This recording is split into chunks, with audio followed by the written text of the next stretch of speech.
Welcome! In front of me I have VIVO V20 and today I'll show you how fingerprint sensor works when you apply on your display tempered glass, and for sure we can find this sensor in the screen.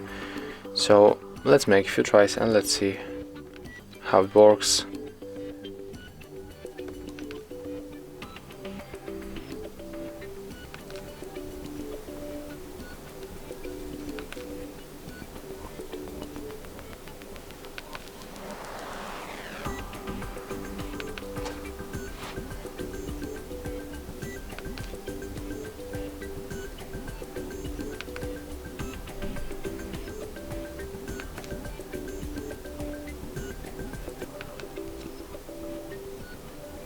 So as you can see, even when you apply tempered glass on your screen, this sensor will be still reliable and will be sensitive.